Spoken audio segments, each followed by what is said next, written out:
할렐루야. 감사합니다. 우리 옆에 분 한번 인사하겠습니다. 올해 표현처럼 제가 더 사랑합니다. 나는 더 사랑합니다. 라고요. 한번 인사하겠습니다. 네. 이제 본격적인 무더위가 시작되는데 우리 건강 유의해 주시고, 비록 축구는 거의 불씨가 희망은 없지만 예수 안에서 소망 가지시기 바랍니다. 네, 오늘 사랑 시리즈 18번째 시간으로 진리와 함께 기뻐하기. 뭐라고요? 진리와 함께 기뻐하기라는 제목을 가지고 함께 말씀의 은혜를 나누도록 하겠습니다. 이 세상은 가짜가 판을 치는 세상처럼 비춰져요. 뭐 뉴스를 보면 굿뉴스보다 배드뉴스, 우리의 마음을 너무 아프게 하는 가짜 뉴스를 비롯해서 가짜 뭐 엄청나게 많이 있지 않나요? 그 중에 최고의 모본을 보여야 될 정치인도 가짜, 허위, 뭐 목회자도 마찬가지고요. 여기도 짜가, 저기도 짜가, 여기도 짜가, 짜가가 판친다. 옛날에 뭐 신신의 시의 세상은 요진경 같은 이 세상이라 아마 오늘 본문의 이 사랑이 진리와 함께 기뻐한다라는 의미가 더 우리들에게 절실하게 다가오지 않나 싶습니다. 네, 어떻습니까? 여러분, 사랑한다면 진실이 같이 가야 되는데 사랑과 거짓이 같이 맞물릴 수 있을까요? 그럴 수 있다는 거예요. 거짓으로 결혼도 가능하고 거짓으로 사랑도 가능하다입니다. 그런데 그 사랑은 진짜 사랑이 아니라 결국 무너지게 되는 사랑이 될 수밖에 없다라는 겁니다. 거짓으로 포장되어서 사랑이라는 미명으로 한다는 것이 가능한 것처럼 보이지만 거짓은 결국 진리 앞에 결국 그 본 모습을 보인다라는 사실입니다. 그래서 사랑의 가장 큰 적은 뭡니까? 미움이 아니에요. 사랑의 가장 큰 적은 어찌 보면 거짓이 아닐까 싶습니다. 오늘 본문에서 우리들은 사랑의 11번째, 고린도 전서에서 11번째 정의를 진리와 함께 기뻐하는 것이 사랑이라는 말씀을 하나님이 하세요. 도대체 이 사랑이 뭘까? 우리는 여러 가지 의미가 있겠지만 오늘 짧은 시간에 한 4가지로 요약을 해서 함께 말씀을 나누도록 하겠습니다. 첫 번째, 저를 한번 따라해 주시기 바랍니다. 사랑은 진리와 함께 기뻐한다는 그 의미 첫 번째는요, 맹목적이어서는 안 된다. 시작. 네. 사랑을 하되 진리 안에서 기뻐하는 사랑은 맹목적일 수 없다는 거예요. 이거는 좀 의아한 말 아닐까요? 예를 들어서 우리는 사랑을 하면 흔히 뭐가 먼다고 그래요? 눈이 먼다고 하잖아요. 집사람이 눈이 멀어서 저 같은 남자를 만나서 결혼했어요. 그 콩깍지가 지금도 안 벗겨졌기 때문에 맹목적인 사랑을 하는 거예요. 저의 많은 단점이 있지만 그 단점에도 불구하고 맹목적으로 저를 사랑하기 때문에 이해해주고 용서해주고 함께 살아가는 것 아니겠습니까? 그래서 사랑은 맹목적이어야 되지 않는다라는 말은 무슨 말입니까? 사랑은 맹목적이어야 되지 않을까요? 라고 하는 거예요. 단점이 보임에도 불구하고 맹목적인 사랑을 가진 사람은 단점이 안 보인다니까요. 그 단점을 덮어버리고 오히려 장점을 더 승화시키고 더 잘 보이는 게 맹목적인 사랑이기 때문에 분명히 맹목적인 사랑이 맞는 것처럼 보입니다. 그래서 우리는 흔히 우리 부모님에게 제 사랑하는 남자예요, 이번에 결혼할 거예요 라고 했는데 안 돼, 결혼 이 결혼 안 돼 라고 계속 만류하고 너 여러 가지 이유로 안 되지만 무조건 안 돼 라고 부모가 만류합니다. 근데 눈에 콩깍지가 씌워진 사람은요, 그 말이 들립니까? 아니에요. 저는 제 결정을 존중하고 그렇게 저는 인정하는 사람을 원해요 라고 하면서 끝끝내 반대하는 그 사랑을 해요. 그런데 결과적으로 결혼 이후에 어떻습니까? 결혼 전에는 그렇게 다른 점이 정말 매력적으로 보이고 너무너무 단점이 아니라 장점으로 보였던 게 콩깍지가 벗겨진 순간에 어떻습니까? 아, 속았다. 부모님 말씀 들을 것 하면서 우리는 후회합니다. 여러분, 그렇기 때문에 우리는 분명히 맹목적인 사랑은 결혼 전뿐만 아니라 결혼 이후에도 맹목적 사랑은 필요해요. 근데 안타까운 거는 남녀 간의 사랑에 있어서 맹목적인 사랑은 오래가지 못한다는 게 단점입니다. 불같이 뜨거운 감정, 그런 속성은요, 결혼한 이후에 얼마 가지 않아서 그 맹목적인 사랑은 이내 결국 추락해버리는 일이 발생됩니다.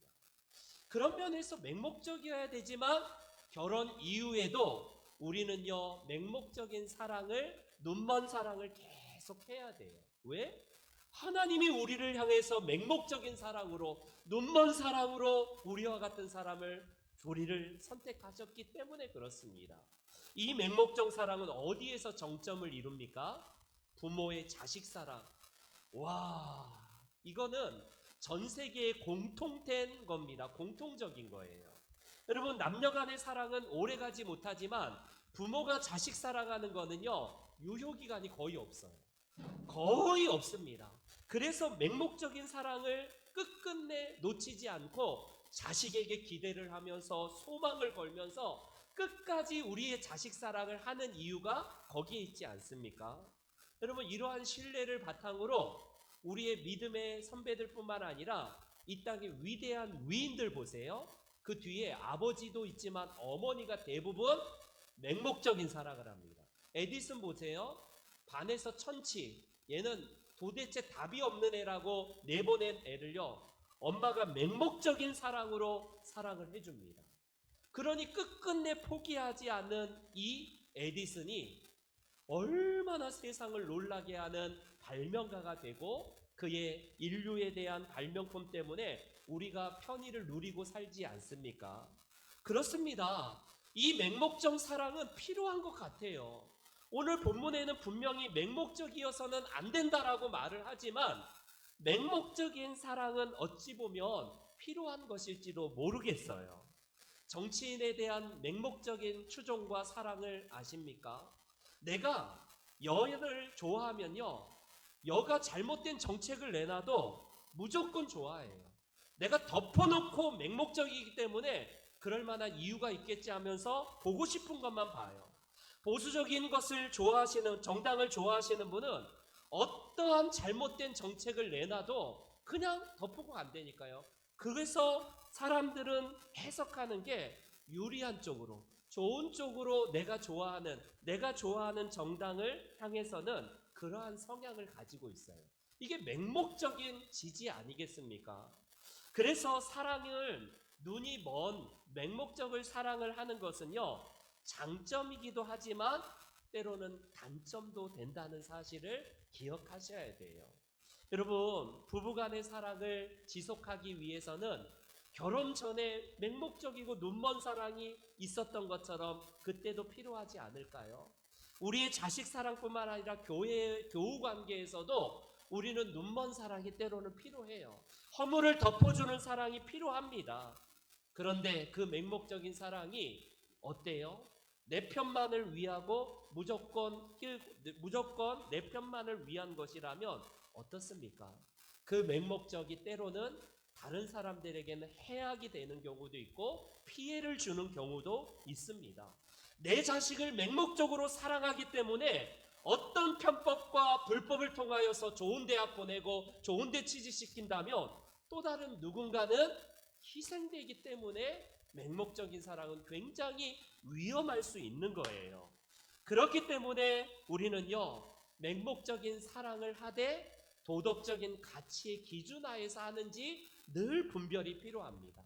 무엇보다도 맹목적인 사랑은 어디에서 해석을 해야 되냐면 하나님의 말씀 안에서 과연 성경이 그러한가, 하나님의 말씀이 그러한가 하에서 우리는 맹목적인 추종과 사랑이 필요합니다.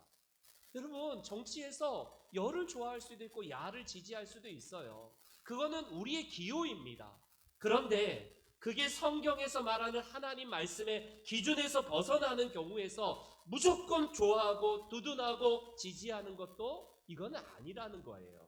그렇기 때문에 사랑은 하나님의 속성이긴 하지만 사랑이 하나님이 될 때에는 악마적이 된다라는 C.S. 루이스의 말을 꼭 기억하시기 바랍니다.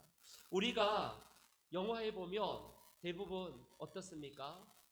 불륜이 너무너무 아름답게 그려져요. 고전 중에 하나가 메디슨 카운티의 다리라는, 혹시 영화나 뮤지컬 보신 적 있나요?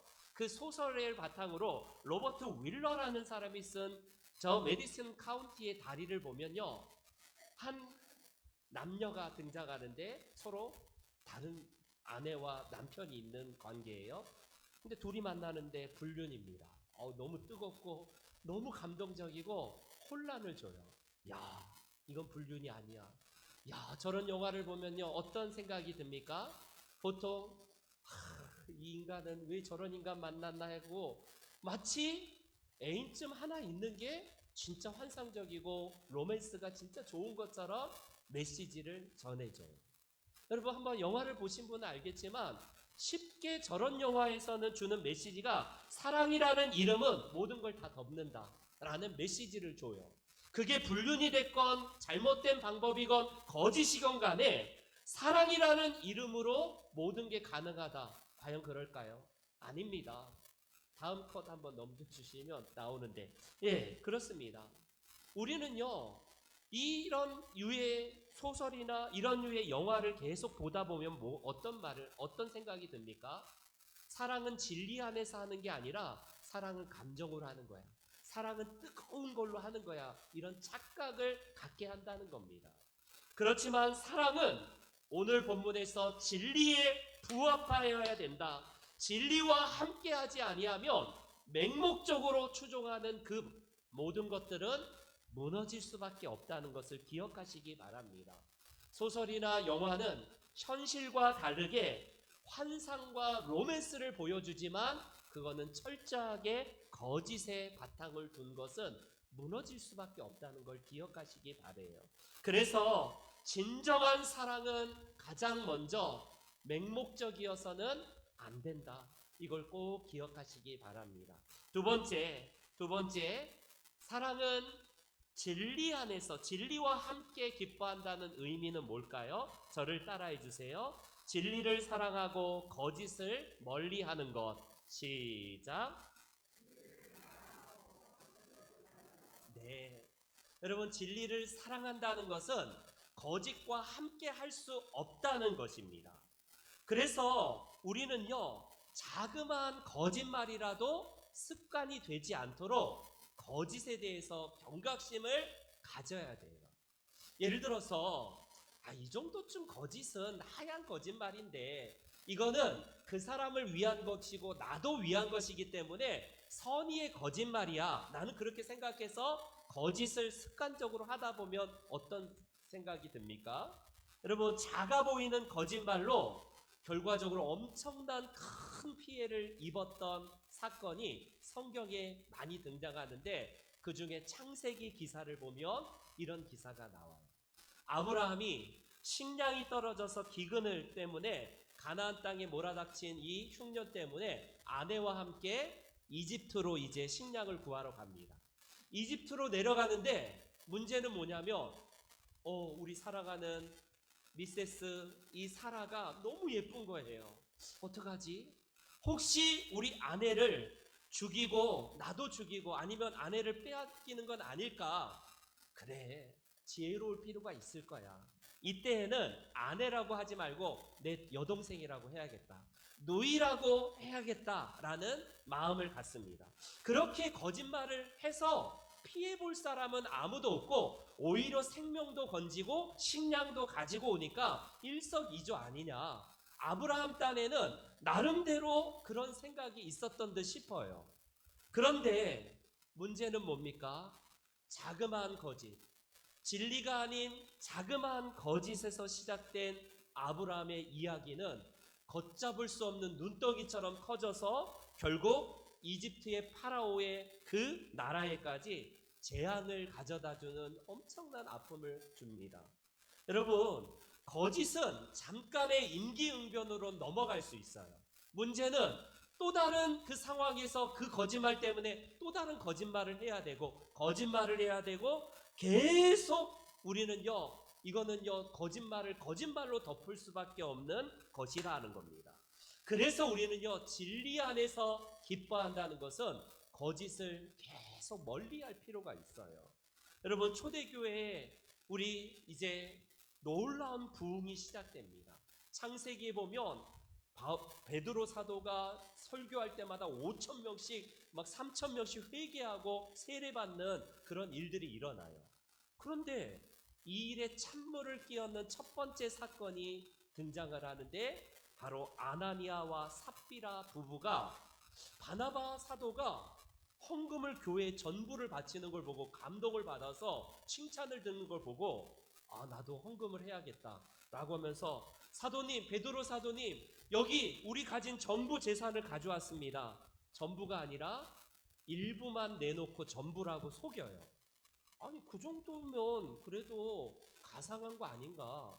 놀랍게도 이 거짓말 때문에 두 부부가 순차적으로 하루아침에 몇 시간을 차이를 두고 다 급사하게 됩니다. 우리는 이런 일을 보면서, 성경을 보면서 이해하지 못해요. 아니, 하나님이 사랑이라면서 어떻게 이 거짓말 조금 했다고 이렇게 사람을 죽여서까지 할 수 있을까? 우리는 사도행전을 읽으면서 의아하게 생각합니다. 왜 그럴까요? 거짓에 익숙하기 때문에 그래요. 그 정도 거짓말은 나도 더하기 때문에 이거는 죽여서는 안 된다. 이건 죽이는 건 너무했다라고 생각을 해요. 여러분, 우리가 잘 아는 십계명에는 너희가 이웃에게 거짓 증거하지 말라라고 거짓말에 대한 부분이나 너희는 살해하지 말라, 간음하지 말라라는 살인과 간음과 거짓말이 동격으로 같은 선상 안에 있다는 걸 기억하시기 바랍니다.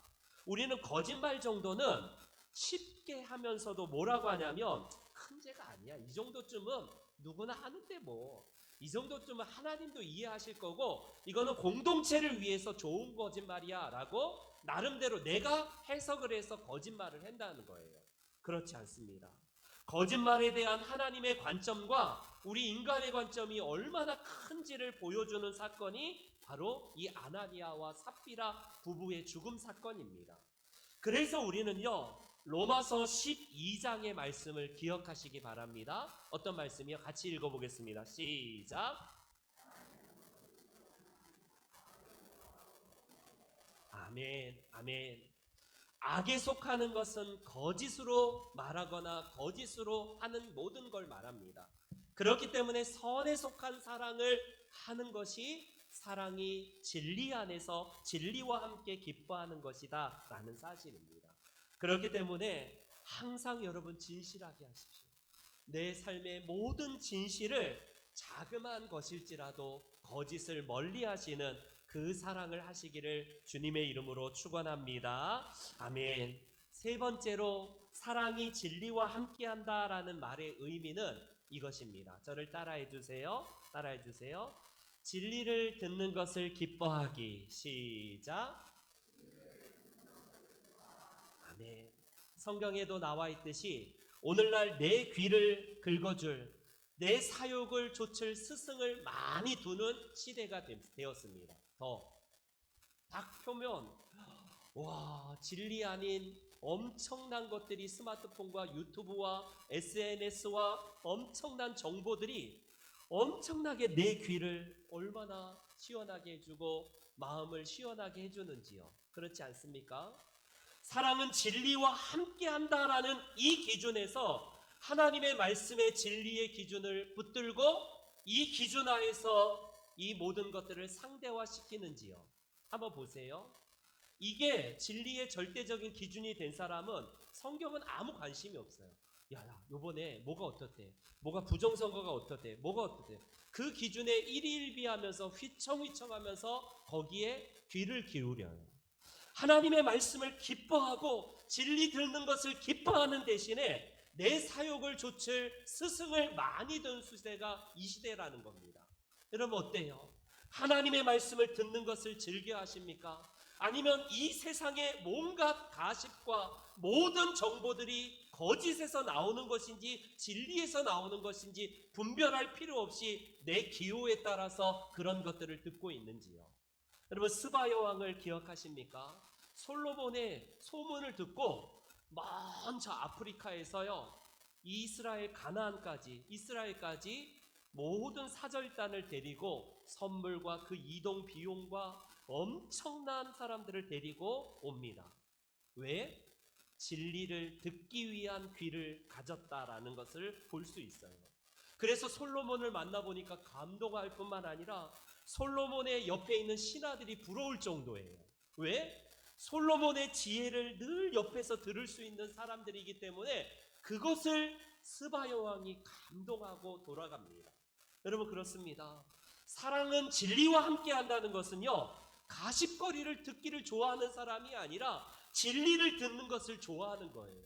만약에 그게 사실이 아니라면 하나님의 말씀으로 분별할 수 있는 우리 귀와 눈이 있는지 늘 우리는 점검을 하셔야 돼요. 유튜브를 보고 뉴스를 보고 뭘 해도요 이게 과연 사실인지 진리 위에 바탕을 두는지 들어야 돼요. 교회 안에서 백설공주가 많습니다. 얼마나 많은지 몰라요. 백설공주가 뭐예요? 백방에 다니며 설치는 공포의 주둥아리. 얼마나 막 다니면서 한담하고 험담하는 분들이에요. 이 교회 안에 공포의 주둥아리들이 너무나 많습니다. 그래서요 이들은요 정보를 자꾸 확대 재생산하면서 잘못된 것을 자꾸 주입하고 요만한 허물을요 이만하게 만들 수 있는 대단한 능력을 가진 자들입니다. 잠언서 기자는 11장에서 이렇게 말을 해요. 뭐라고요? 같이 읽습니다. 시작. 두루다니며 한담하는 자는 남의 비밀을 누설하나니 마음이 진실한 자는 그것을 숨기느니라. 아멘. 아멘. 사랑은 진리와 함께 기뻐하는데 험담하고 다니는, 디스하고 다니고 호박식 하고 다니는 사람도 문제지만 진리를 듣는 것을 즐겨하는 사람은 그런 얘기를 들어도 가려 듣습니다. 내가 가는 순간에 막 남을 디스하고 험담하는 게 막 더 불이 막 올라오고 더 열기가 올라온다. 여러분, 나는 남을 험담하는 것을 듣기를 좋아하는 사람의 특징이에요. 내가 가는데 남을 험담하는 게 불일시가 잦아들고 없어지고 오히려 피하고 없어진다. 그런 사람이 돼야 되는 거 아니겠습니까? 우리는 죄성이 있어서 남에 대한 험담을 하는 이유가 뭘까요? 남의 험담을 계속하고 다닌 사람들의 특징을 보면 그래야지 내가 더 진실하다라고 자꾸 드러내는 자기 심리학적인 방어 기제가 그 안에 담겨져 있는 겁니다. 잘못의 원인을 내게서 찾기보다는 저 인간이 그렇대, 저 사람이 그렇대, 저 집사가 그렇대, 희생양 삼아야지 뭔가 속이 시원할 뿐만 아니라 그렇게 해서라도 나를 자꾸 진실한 사람으로 드러내려고 하는 성향이 우리 안에 있어요.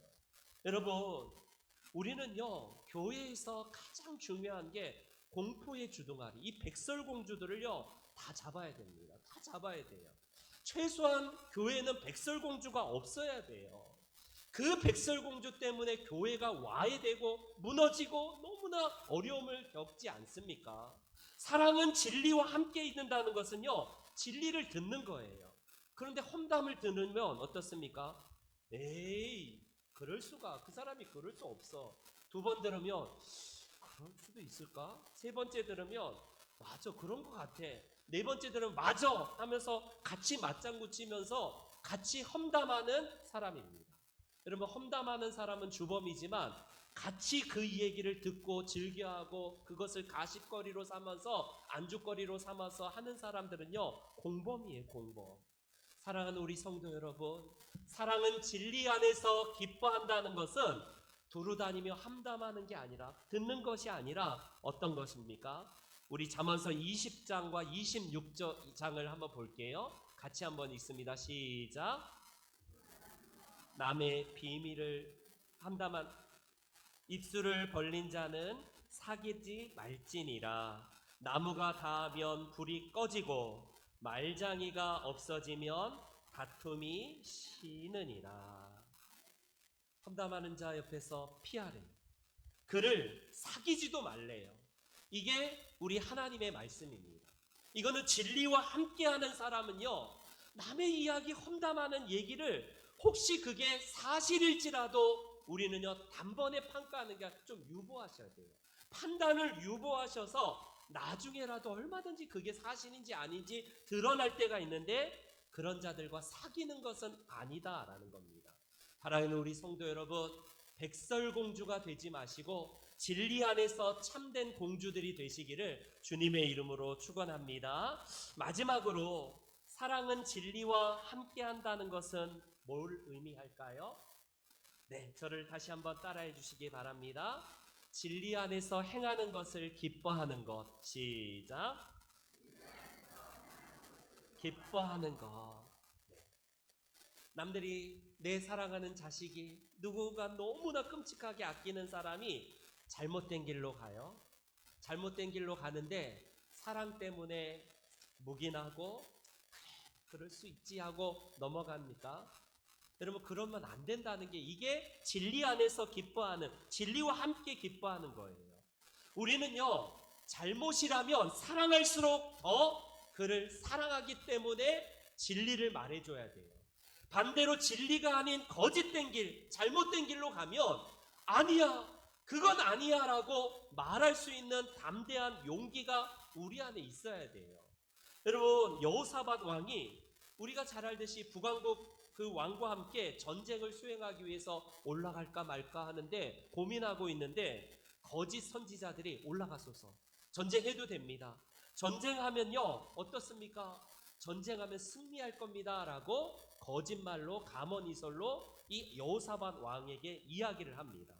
결과적으로 여호사밧 그 전쟁에서 결국 큰 부상을 입고 파멸의 길로 가는 것 아니겠어요? 우리는요 진리가 아닌 시대를 살고 있어요. 진리가 바뀌어서 도치되어서 거짓으로 둔갑이 되는 시대를 살고 있고 거짓이 진리가 되는 이런 시대를 살기 때문에 더 분별력이 필요한 시대를 살고 있습니다. 거짓을 말하는 게 좋은 거 아닐까? 그런 거 없어요. 여러분 진리를 말해야 됩니다. 진리를 말해야 돼요. 우리가 잘 알듯이 바울 사도가 목회했던 고린도 지역이 가장 골치 아픈 교회였어요. 왜? 사랑을 하는데 너무나 잘못된 길로 가는 성도들이 많기 때문에 바울 사도가 이 교회를 향하여서 편지를 쓰는데 이런 나쁜 놈들 하면서 감정적으로 대했는가? 그가 어떤 마음으로 편지를 썼는가? 2장 4절에 이렇게 말씀을 합니다. 읽어보겠습니다. 시작.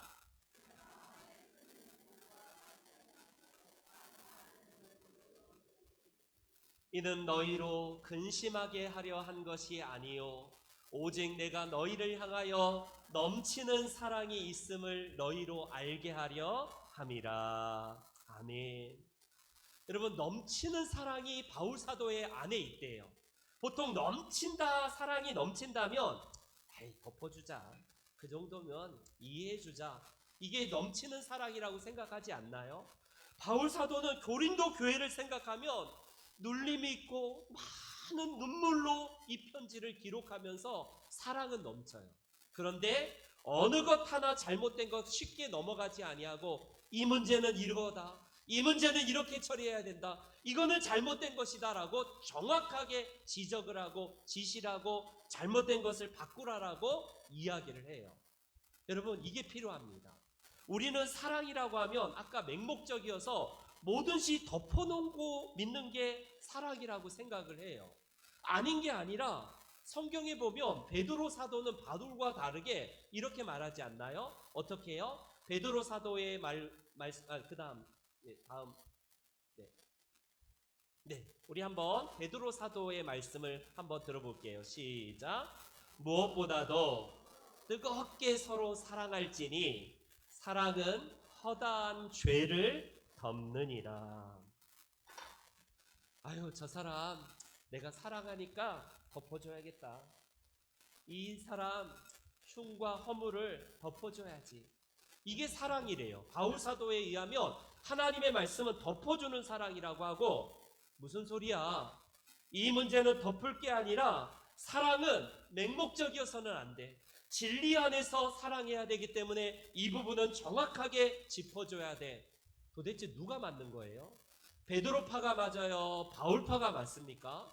여러분 사랑을 하되 오래 참아주고 덮어주고 기다려주고, 그래 너무 쉽게 그 말을 하면 이 사람 상처받을지 몰라 라고 덮어줘야 됩니까? 아니면 바울처럼 아니야 이것에 대해서는 분명하게 인지시켜주고 잘못됐다라고 얘기해줘야 돼. 도대체 뭐가 맞아요? 성경은 모순을 말합니까? 두 가지 다 정답이에요. 베드로 사도가 말하는 덮어주는 사랑은 잘못을 무조건 방치하고 모른 척하라는 그 말씀이에요. 반대로 베드로 사도가 허물을 덮어주지도 말고 무조건 지시하고 지적하고 잘못됐어 너라고 감정적으로 대하라는 말입니까? 아니에요. 서로 보완되면 이 두 가지 사랑이 결국 같은 말을 하고 있다는 것을 성경은 말씀을 하고 있습니다. 그러니 여러분 누군가를 지적하고 싶고 내 눈에 하나님이 특별한 은사를 주시는 분들이 있어요. 아, 목사님 이러면 좋겠는데 하면서 은근히 좋은 말이 아니라 디스를 하는 분들이 있어요. 그런데 그 디스도 은사입니다. 남들이 보지 못하는 거를 보니까 얼마나 대단한 은사예요. 하나님이 교회 안에 부정적인 모습이 보이거나 뭔가 부족한 보이는 모습이 보이거나 뭔가 연약한 게 보이는 사람이 있어요.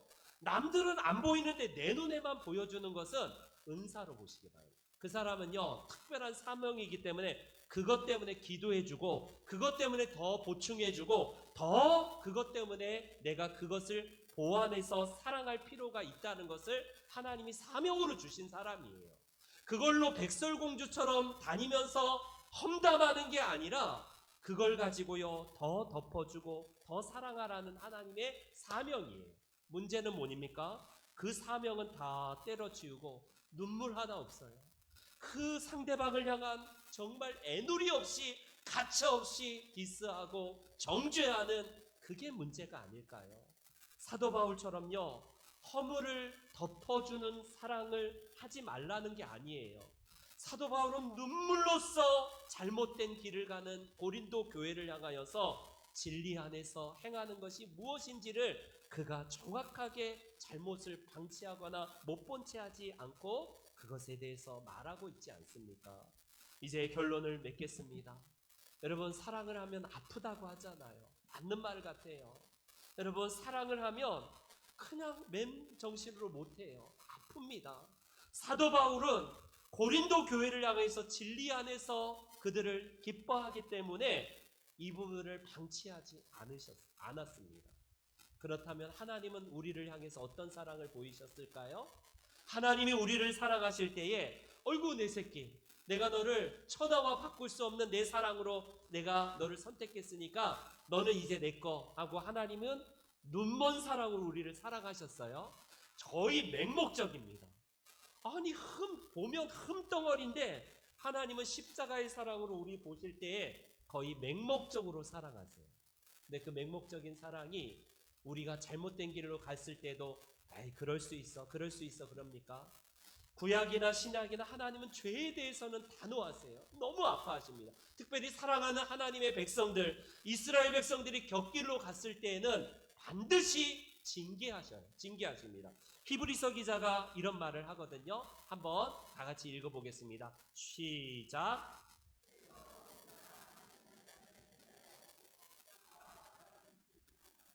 채찍질 하심이라 하였으니 너희가 참음은 징계받기 위함이라 하나님의 아들과 같이 너희를 대우하시나니 어찌 아버지가 징계하지 않는 아들이 있으리요?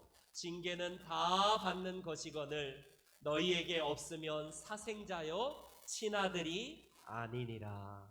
아멘. 여러분, 교회 다니고 하나님을 믿는다고 하는데도 죄악을 물 먹듯이 마시고 세상 사람과 똑같이 가는데도 양심 하나 아무런 가책도 없고 하나님이 나를 손보는 기색이 전혀 없어요. 역시 하나님은 사랑의 하나님이시야. 역시 하나님은 사랑이 많으신 분이야. 여러분, 착각하지 마세요. 하나님은 우리들을 친아들과 같이 친자녀와 같이 대하시기 때문에 우리를 징계하십니다. 이게 진리 안에서 잘못된 길로 가는 사람을 방치하지 않는 거예요. 어렸을 때 고름을 짜시는 엄마가 아파 죽겠는데 막 사정없이 짜버립니다. 고름 짜면요 얼마나 아픈데, 근데 짜시는 그 엄마의 마음과 눈물을 뒤에서 볼 수 있어요. 고름 짜는 자식이 아파 죽겠는데 그걸 방치하지 않는 이유가 뭡니까? 고름이 돋으면요 더 이거는 큰 병이 되기 때문에 짜버려요. 하나님도 마찬가지 아닐까요? 우리가 진리 안에서 기뻐하는 것이 무엇입니까? 진리와 함께 기뻐하는 것은 잘못된 길로 가는 것을 기뻐하는 게 아니라 그것을 보고 징계하시는 하나님처럼 우리의 사랑이 그래야 된다라는 겁니다. 바라기는 우리 성도 여러분 한 분 한 분이 오늘 이 사랑도 감탄사가 아니에요. 느낌이 아닙니다. 이 사랑을 동사로 실천해야 될, 행함과 진실함으로 실천해야 될 사랑임을 기억하여서 진리 안에서 진리와 함께 기뻐하시는 우리 귀한 성도님들 되시기를 주의 이름으로 축원합니다. 아멘. 다 같이 일어나셔서